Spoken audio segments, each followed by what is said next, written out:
لو أنزلنا هذا القرآن على جبل لرأيته خاشعا متصدعا من خشية الله وتلك الأمثال نضربها للناس لعلهم يتفكرون. الحمد لله والصلاة والسلام على رسول الله وعلى آله وصحبه ومن والاه. السلام عليكم ورحمة الله. برزان خوش حام لوانی 158 لوان كان تفسير القرآن پیروز بیم و خدمتتان بمبسط رضامندی خواهی گور و هیوادان اوی آزی سودی لور بگرن. أعوذ بالله من الشيطان الرجيم. بسم الله الرحمن الرحيم. كتب عليكم القتال وهو كره لكم وعسى أن تكرهوا شيئا وهو خير لكم وعسى أن تحبوا شيئا وهو شر لكم والله يعلم وأنتم لا تعلمون. بارك خوشويستان خوي گەورە سبحانه وتعالى ئاەت پێشترێ باسی ئینفاقی کرد، ماڵ بەخشین. ئەو جارە لێردا باز لە گیان بەخشین دەکا لە پێناوی خوا سبحانه وتعالى. كتب عليكم القتال واتە قتال لە پێناوی خوای گەورە وەکو لە ئاەتەکانی پێشترێ کە خوای گەورە باس کرد وقاتلوا في سبيل الله الذين يقاتلونكم. قتال بکەن و بجەنجێن لەگەڵ ئەو کەسانی کەوا دژی دینەکەتان دەجەنجێن. ئیتر خوای گەورە دەفەرمی كتب عليكم القتال، لەسەرتان نووسرایتەوە واتە فەرز کرا لەسەرتان قتال و جیهاد بکەن. كتب عليكم القتال دیارە باسمان لە فەرزیەتی جیهاد کرد لە پێناوی خوای گەورە، قتال لە پێناوی خوای گەورە سبحانه وتعالى کە لەوانەکانی ڕابردوو لە خزمەت ئەو ئاتانەی پێشووتر کەوا باسی لە قتال کرد. گوتمان قتال حکمی شەرعی قتال ئەوەیە ئەسڵەن طبعا پێویستە بە شروطەکانی کە لە پێناوی خوای گەورە بی ئینسان خۆی یەکلا بکاتەوە و بەو شێوەیەش بی کە خوا دەیەوێ کە پێغەمبەر صلی الله عليه وسلم بەو شێوەی ئەنجامیدایە کە بە هیچ شێوەیەک زوڵم و تەعەدای لە کەس تێدا بەرامبەر بە کەسێک نییە، بەڵکو ئەو پەڕی باونە قتال لەگەڵ ئەو کەسان دەکەن کەوا مستحقن بە قتال. ئیتر ئەوەی کە خوا فەرموویتی نیەت خۆی یەکلاکردنەوە لە بۆ خوا سبحانه وتعالى و بەو شێوەیەش کە لە شریعەت هاتیە کە پێغەمبەر صلی الله عليه وسلم ئەنجامی دایە و فەرموویتی. ئیتر حکمی قتالیش وەکو باسمان کرد لەوانەکانی ڕابردوو ئەوەی گوتمان قتال حکمەکەوێ فەرض و کیفایە. ئەگەر کەسانێک بیکەن لەسەر هەموو ئومەت لا دەکەوێت، ئەگەر کەس نەیکە ئەوە هەموو ئومەت گوناحبارە. و لە هەندێک حاڵەتیش گوتمان دەبێتە فەرض و عین وەکو باسمان کرد لە چەند حاڵەتێک ئەگەر دوژمنانی ئیسلام هاتن چاردەوری وڵاتی مسلمانانیان کرد، ئەگەر ئیمامی مسلمانان با بڵێن نەفیری کردواتە فەرمانی کرد هەمووی دەربچن، ئەگەر کەسێک لە سەفی جیهاد ئامادە بوو ڕوبەڕوو لە سەفی ڕوبەڕووبوونەوە لە ساحەی جیهاد ئامادە بوو لە بۆی نییە چینەشکە بکشێتەوە لە حەقی دەبتە فەرض و عین. ئەگەر کەسێک اختصاص و تایبەتمەندیەکی هەبیتن ئەو شەڕە لەسەر ئەو ڕابوەستیتن ئەوە لەسەروی دەبتە فەرض و عین. ئەگەر نا حکمی قتال وەکو باسمان کرد فەرضی کیفایە، مهم یەکە لەو فەرضانەی کەوا خوای گەورە سبحانه وتعالى لەسەر ئومەت فەرضی کردێ لەبەرەوەی بەڕاستی پاراستنی ئەو کیانەی ئومەت کەوا لەسەر ئەساسی با بڵێن دروستبوونی ئومەتێک لەسەر ئەساسی جێبەجێکردنی شریعەتی خوای گەورە ئەو کیانەی کە دروست دەبی پێویستی بە پارێزگاری هەیە، ئەویش لە ڕێگای جیهاد کەوا پێویستە لە دوژمنانی پارێزراو بیتن، پێویستە لە دوژمنانی پارێزراو بیتن وەکو گوتیشمان کەوا حکمەکەی ئەوەیە. بەڵام ئەگەر قودرەت هەبی توانە هەبی ئەگەر توانا نەبوو ئەوە بەڕاستی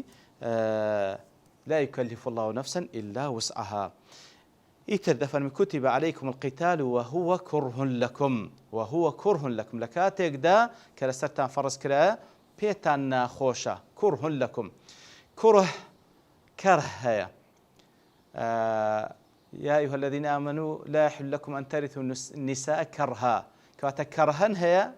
هەیە يعني لە زمانی عەرەبی کوڕه بە ضەممە هاتێ بە فەتحە هاتێ. هەندێک لە زانایان دەڵێن هەردووشیان یەک مانا دەگەینی بانای پێتان ناخۆشە، بەڵام هەندێک لە زانایانی لوغەوی وەکو ئیمامی فەڕا دەڵێ نەخێت جیاوازە. کوڕه ئەوەیە کەوا ئەتوو لە نەفسی خۆت پێت ناخۆشە، بەڵام کەرە ئەوەیە کەوا لە غەیری خۆتەوە لەسەرت ئیکراه دەکرێ، ئیجبار دەکرێی لەسەر ئەو شتە. بە هەر حاڵ كتب عليكم القتال وهو كره لكم، واتە قتالەکە كره لكم واتە لە دڵەوە پێت ناخۆشە وەکو فیترەتێک. کەواتە وەکو ابن عثەیمین ڕەحمەتوڵڵی عەلەیه دەڵێ وهو كره لكم دەگەڕێتەوە لەو قیتالەکەی نەک لە بۆ کوتیبەکەی کەواتە ئەتو نەک ڕقت لێ دەبێتەوە کە خوا فەرزی کردیە نا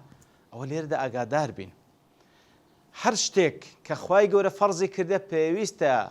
وەصفی با بڵێن ئیمانداران مووقفی ئیماندار ئەوە بیتن کە بڵێ سەمعنا وەئەطعنا لەبەرەوەی بەتەئکید ئەمە کە ئیمانمان بەخوایەکینە سبحانه وتعالى الحەکیمە سبحانه وتعالى بەتەئکید هەموو ئەو شتانی کە لە سەر بەندەکانی فەرزکرا خێری دنیا و قیامەت تێدایە خێری دنیا و قیامەت تێدایە و پێویستە بەو پەڕی ڕەزامەندی وەری بگری فلا وربك لا يؤمنون حتى يحكموك فيما شجر بينهم ثم لا يجدوا في أنفسهم حرجا مما قضيت ويسلموا تسليما كواتە پێویستە بە ظاهر و بە باطن ئەمە تەسلیمی حکمی خوای گەورە بین يعني ئەوە نییە کە ئەتو خۆت پێ ئیماندار بڵێ وەڵا ئەوەم پێ چاکە ئەوەم پێ چاکنە نا ئەتو لەو حاڵەتە حاکم نیە ئەتو عەبدی ئەتو مادام داخلی دائرەی ئیسلام بووی ئیعلانی عبودیەتی خۆت کرد لە بۆ رب العالمین لەسەر ئەو ئەساسەی ئیعلان کردێکەوە سیقەی مطلقت هەیە ئەوەی لەلایەن خواوە بێ سبحانه وتعالى مەصلحەتی بەندەی تێدا لە دنیا و لە قیامەت پێویستە بڵێ سەمیعنا وەئەطعنا ئەگەر خۆت پێ بەندەیە ئەگەر خۆشت پێ بەندە نییە ئەوە مۆزوعشت بکەیە وهو كره لكم كواتە لەو حاڵەتە تەنها نەک یعنی فەرزیەتەکەت لەلایەن خوای گەورەوە پێ ناخۆشە نا دەبی پێت چاک بی بەڵام لەسەر دڵی خۆت قورسە وەکو قیتال لەسەر دڵی خۆت ئینسان بە فیترەتی خۆی حەزی لە کوشتن و کوشتار نییە بکوژی و بکوژرێ بەڵام ئەو قیتالە کە خوای گەورە فەرزی کردێ لە بۆ نەهێشتنی شەڕە ئەو قیتالە لە بۆ نەهێشتنی شەڕە وەکو کاتێکەوە باز لە قیساس دەکا کە لە ئاەتەکان پێشترێ باسمان کرد کە گەیشتنە خزمەتی خوای گەورە فەرمووی كتب عليكم القصاص كتب عليكم القصاص في القتلى ئەو جا دواتر دەفەرمی کە قیساس و تۆڵە سەرنەوە لەسەرتان فەرز کرایە لەبەر ئەوەیە وەلەکم في القصاص حياة يا أولي الألباب لە تۆڵە سەرنەوە ژیان لە بۆ کۆمەڵگا دابین دەبی ئیتر لەو قیتالەش کە خوای گەورە کەواتە ئەو قیتالەی کە خوا فەرزی کردیە کە بە نیەتی ڕەزامەندی خوا و لەسەر شەریعەتی خوای گەورە دەکرێت لە نەتیجەدا ئەمن و ئەمان دروست دەبی لەسەر ڕووی زەوی چکە قیتال بەرامبەر بە کەسانێکی خراپەکار دەکرێت قیتال بەرامبەر بە کەسانێکی ظالم دەکرێت قیتال بەرامبەر بە کەسانێک دەکرێتکەوە نایانەوێ ئەمن و ئەمان لەسەر ڕووی زەوی دابین ببی کەواتە لە نەتیجەی ئەو قیتالێک کە خوا فەرمانی پێکردیە ئەمن و ئەمان لەسەر ڕووی زەوی بەرپا دەبی دنیا دەبیتە ئەو دارالسەلامەی کەوە بەهەشتی پانوبەرینە ئیتر بەهەرحاڵ بەڵام بە طەبیعەتی حاڵ ئینسان با بڵێن قیتالی پێخۆش نییە کەواتە دیسانج دەڵێنەوە کوڕهەکە لە بۆ قیتالەکە دەگڕێتەوە نەک لە بۆ کوتیبەکەی وعسى أن تكرهوا شيئا وهو خير لكم كواتا لبو ترجية وعسى أن تكرهوا شيئا كواتا خواي قورا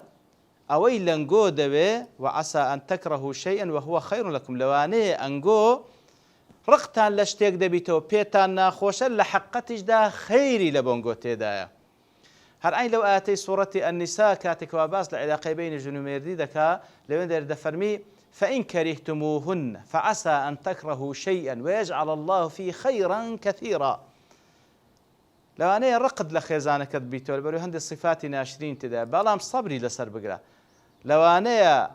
أوشتيك أتورق اللي دبتو بيدنا خوشا لنتيجة دا خيري چي يكزار قوري تدا كاتلي رجبه ماشي ئەو قیتالەی کە ئەتوو پێت ناخۆشە لەوانەیە خێرێکی یەکجار زۆر گەورەی تێدا وەکو گوتمان لە نەتیجەدا ئەمن و ئەمان لەسەر ڕووی زەوی بەرپا دەبێ عیزەت لە بۆ ئیسلام و مسلمانان دەگەڕێتەوە لە زەلیلی نەجاتیان دەبی ئەو کاتەی کەوا عیزەت با بڵێن ئەو کاتێک کەوا ئیسلام شکۆدار دەبی لەو حاڵەتە هەموو کەسێک تەئمینە لە عیرز و شەرەف و ناموس و ماڵ و نەفس و لە هەموو شتێکی وعسى أن تكرهوا شيئا وهو خير لكم وعسى أن تحبوا شيئا وهو شر لكم ولو أنشأ شتێکتان پێخۆش بی لە حەقەتدا و شەڕ لە بۆنگۆ پێتان ناخۆشە قیتال بکەن پێتان خۆشە هەر دابنیشن پێتان خۆش هەر دابنیش هەرستان لێ بکرێ قبولی بکەن لەوانەیە ئەو شتێک کە پێتان خۆشە زۆر شەڕی تێدابی لە بۆ دنیا و قیامەتتان ژیانتان لێ تاڵ دەبی لە دنیا و لە قیامەت کەواتە نەفز مقیاس نییە لە بۆ ئەوەی کەوا چت پێ خۆشە ئەوە باشە و چت پێ ناخۆشە ئەوە خراپە نا شەرعی خوا حاکمە ئەویان مقیاسە ئەوەی کە خوا فەرزی کردیە بەڕاستی بەختەوەری دنیا و قیامەت تێدا ئەوەی کە خوا ڕێگری لێ کردیە بەڕاستی مایەی بەدبەختی دنیا و قیامەتە کەواتە لەوانەیە ئەو شتێک کە ئەتوو پێت خۆشە کە گوناه و سەرپێچ تێدایە لە حەقەتدا شەڕە لە بۆ تو لە دنیا و لە قیامەت. کەواتە ئەگەر بەختەوەری دنیا و قیامەتت دەوێ ئەوە فەرمانەکانی خوا جێبەجێ بکە. والله يعلم وأنتم لا تعلمون. الله سبحانه وتعالى دەزانی ئەنگۆ نازانن لە هەموو شتەکان، لە فەڕدیەتی قیتال لە هەر بابەتێکی دیکە. والله يعلم، خوا دەزانی با بڵێن مەصلحەتی دنیا و قیامەتتان لە چیدایە، بەڵام ئەنگۆ نازانن. والله يعلم وأنتم لا تعلمون وأنتم لا تعلمون. يعني ئەگەر مثالێک بینەوە کەوا المثل يضرب ولا يقاس، يعني دەمینی داک و باب بەرامبەر بە منداڵەکەیان، منداڵ کە هێشتا تەمیزی نەبووە، بەڕاستی لەوان زۆر شتەکە زەرەری تێدا ئەویان پێی دەڵێ وا مەکە لەبەر ئەم مەسلحەت تو دەزانم. ئیتر وەلله المەثل الأعلى، نسبەی منداڵ لە بۆ داک و باب، بەڵام نسبەی عەبد بە نسبەت بە خوا سوبحانه وتعالى زۆر زۆر جیاوازترە. ئێمەی عەبد سنووری ئیدراک و سنووری فکرکردنەوەمان، سنووری تێڕوانینمان لە بۆ مەصلحەت و لە بۆ قازانج و زەرەری دنیا و قیامەتمان مەحدودە، زۆر شت نابینین. لۆیە هەندێک شت دەکەین لە دواتر لێی پەشمان دەبین و نازانین بە زەرەرمان تاوا دەبێت. بەڵام ئەوەی خوا ئاگادارە سوبحانه وتعالى، ئەوەی کە خوا دەزانی بە تەئکید بەختەوەری دنیا و قیامەتی تێدایە. کەواتە ئەوەی کەوا لە ئێمە مەطلوبە خۆمان تەسلیمی قەدەری خوا و شەرعی خوا بکەین. والله لە تەعاملکردن لەگەڵ خوا بە تەئکید زەرەر ناکەی، بە تەئکید زەرەر ناکەی. ئەوەی کەوا مەطلوبە لە بەندەبی لە بۆ خوا سوبحانه وتعالى. هەر شتێک لەلایەن خوای گەورە سەمیعنا وئەطەعنا، سمعنا لقدر توانا فرماني خواد زي بزيبك والله ليه بشمان نابيه. والله يعلم وأنتم لا تعلمون. يسألونك عن الشهر الحرام قتال فيه. برسيال لي ذكن يا رسول الله صلى الله عليه وسلم درباري مانجي حرام قتال تيدا حكمي تيا مانجي حرام ديارة وكخواي قول سبحانه وتعالى كدوازده مانجي دانا لهر صارق دا منها 4 حرم وكل سورة التوبة دا فرميت سار مانج خواي قول بأشهر الحرم دانا واتا يحرم فيه القتال واتا إيمان داران لو تار مانج دا لذي القعدة وذي الحجة وهروها محرم ورجب تار مانجي حراما لو تار مانج دا نابي مسلمانان دست بيش خربن لبو قتال بلام أجر تعدان ليكرا أو بالتأكيد حقيان هي ردي أو تعدى بكنو يتر درباري أو تار مانجا حراما كوا أصل وقتال تدا نكره يسألونك عن الشهر الحرام قتال فيه درباري أو تار مانجا برسيال لذا كان قتال حكمي تسير أو تار مانجا ده ديارة لسبب نزولي أو آتيدا وكو زورق لمفسرين باز لويدا كان كوا سبب نزولي أو آتي قصة كوا كرتكي أوي بيغمبر صلى الله عليه وسلم سرية چينار بقيادة عبد الله كوري زاحش دوازده بياوي لقل دابون هميان مهاجر بون أو جا بيغمبر صلى الله عليه وسلم نامية چي دادستي أو نامية ختم كرابو فرماني بيكر كوا أو نامية نكاتوا حتى وكو دو روش دروا بو اتجاها أو جا باشان بيكاتو تماشاي بكاو أو كواتيدا نسرايا أنزامي بدا وهروها باشوي كوانا مكي كردوا فرمان بيغمبر صلى الله عليه وسلم أو كلقل الدان أو تسن كسي كوالي قال الدان نابي هيك يشان إجبار بكي لسر أو توجيهي كلنا أو نامدايا يتر عبد الله دو روجان رويش هروكو فرمان بيغمبر صلى الله عليه وسلم بو اتجاهي كوا فرمان بيكربو باشان ككتابكي كردوا أو تداب إذا نظرت في كتابي هذا أجر تمشى كتابكي من تكر تمشى رسالة كتكر فامضي حتى تنزل بنخلة برو حتى وكو دقي منطقي نخلة منطقيك لبين مكة وطائف فترصد بها عيرا لقريش لين دري مراقبي قافلة قريش كان بك وتعلم لنا من أخبارهم أو جاء هوالي أوان من لبينه يتر عبد الله كاتك أو نام يخين دوا فرمي سمعا وطاعة بله جم بيستم يا رسول الله طاعة الشمكر يتر خبرك بهاولكاني دا وبهيج شويق إجباري نكردن قلتي فمن أحب الشهادة فلينهض أو بيخوش الشهيد ببال قلم بيه واتبوني عزي بك وأنا قريتوا ومن كره الموت فليرجع أو إذا مردن دا تشرب أبو قريتوا بلكو أما أنا فناهض يتر أمن وادردس مدرم يتر هموي بقري كوتن كاتك هذا الرقا دابون لازمني أو سنكسي كريقال دابون سعدي كوري أبي وقاص وعتبي كوري غزوان دالي هر دولوانا كريقالي دابون حشتري شامبيو بنوبت لە سەرپشتە و حشتەی سوار دەبوون ئیتر لە ئەسنای ڕێگاکەدا بوون ئەو حشتێکەوە لای ئەو دوو کەسەدا بوو سعدی کوڕی وەقاص و عوتبەی کوڕی غەزوان لێیان بزر بوو ئیتر ئەوان مانەوە تاوەکو بیبینەوە عەبدوڵڵا بەخۆی و بەوانەی کە لەگەڵی دابوون ڕۆیشتن هەتا گەیشتنە منطقەی نەخلە لەوێن دەرێ فعلەن قافلەی قوڕەیشی بەوێدا ڕۆیشت کە لە بۆ مەککە دەگەڕاوە ئەو قافلەی قوڕەیشیان کەسانێکی لەگەڵ دابوون کەوا حیراسەتیان دەگرت وەکو باوەی کە لەگەڵی دامون عەمری کوڕی خەضڕەمی عوثمانی کوڕی مغیرە و هەروەها برایەکەی نەوفەل و هەروەها حەکەمی کوڕی کەیسان لەوێن دەرێ ئەو عەبدوڵڵا لەگەڵ مسلمانەکانی کە لەگەڵدا مشاوەرەتیان کرد چ بکەین ئەمە دەست بەسەر ئەو قافلەی دابگرین یاننا لە کاتێکدا ئێمە لە ئاخر ڕۆژی مانجی ڕەجەب داین ئەگەر لێی بگەڕین ئەو شۆ بڕوا ئەوە لەو حاڵەتەی دەکەوینە مانجی بابلین ئەگەر لێی بگەڕین ئەو ئاخر ڕۆژی ڕەجەبە آخر ڕۆژی ڕەجەبە یعنی لە مانجی ئەشهور الحورومە ناکرێت شەڕ بکەین تێدا بەڵام ئەگەر لێش بگەڕین ئەو ڕۆبڕوا ئەو دەکەوتە منطقەی حەرام دەکەوتە منطقەی منطقەی مەککە عینی ناتوانین بیکوژین ناتوانین دەستیان بەسەردا بگرین و ئەگەر بیان کوژین ئەوە دەڵێن بەڕاستی لە ئەشهور الحوروم کوشتیتیان ئیتر تەڕەدودێکیان لێ پەیدا بوو ئیقدام بکەن یاننا پاشان تەشجیعی نەفسی خۆیان کرد ئیجماعیان کرد لەسەر ئەوەی کەوا پێیان دەکرێت بکەن بەرامبەریان فعلەن دەڵێ واقیدی کوڕی عەبدوڵڵا سەهمەکی هاوێش عەمری کوڕی حەضڕەمی کوشت و هەروەها عوثمان و حەکەمیان گرت و نەوفەلیش لە دەستیان هەڵات ئەوجا دەڵێ ئەوە یەکەم شەو بوو لە مانجی یاخود دەڵێ ئەو شەوە کەوتە مانجی ڕەجەب کە ئەوان وا تێگەیشت بوون کەوا ئاخر شەوە لە جەمادی ئاخرە والحاصل کاتێکەوە ئەو ئیشیان کرد کەوتن ناو خەتەیەک کە نەدەبوا بیکەن پاشان عەبدوڵڵا و هەروەها ئەو بابڵێن قافلەی قوڕەیشی کە دەستی بەسەرداگرت بوو ئەو دوو ئەسیرەی کە لەگەڵیشی دەستی بەسەرداگرت بوون هاتنەوە لە بۆ مەدینەی پێنجیەکی غەنیمەکەشیان لە بۆ خۆیان جیا کردبوو ئەوجا پێیان سواسم کە بەو شتەی زانی کە کردیتیان فەرمووی ما ئەمەرتکم بقیتال في الشهر الحرام ڕاستیم ئەمن پێ نەکردینە کە ئەنگۆ بچەن شەڕ بکەن چونکە پێیان سواسم فەرمووی بەس مراقەبەی ئەو بکەن ئیتر مسلمانانیش بەگشتی بەڕاستی قسەی توندیان لەگەڵ کردن قوڕەیشیش لەو حاتەی گوتی بەڕاستی محەممەد صلی الله عليه وسلم بەخۆی بە ئەسحابەکانی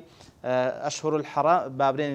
حرمەتی شهر الحرامیان شکان ئیتر ئەو شتە زۆر بە توندی لەسەر بابرێن زۆر بە قورسی لەسەر مسلمانان شکاوە هەتا وەکو خوای گەورە ئەو ئاتەی دەربارەی ئەوە دابەزاند یەسئەلونەکە عن الشهر الحرام قتال فيه خوای گەورە وەڵامیان داتەوە لەو حاڵەتێکەوە ڕوویدایە حکمی خوای گەورە چییە ديار لآتكذا روني دكاتوا وصلى الله وسلم على نبينا محمد وعلى آله وصحبه أجمعين وآخر دعوانا أن الحمد لله رب العالمين. لو أنزلنا هذا القرآن على جبل لرأيته خاشعا متصدعا من خشية الله وتلك الأمثال نضربها للناس لعلهم يتفكرون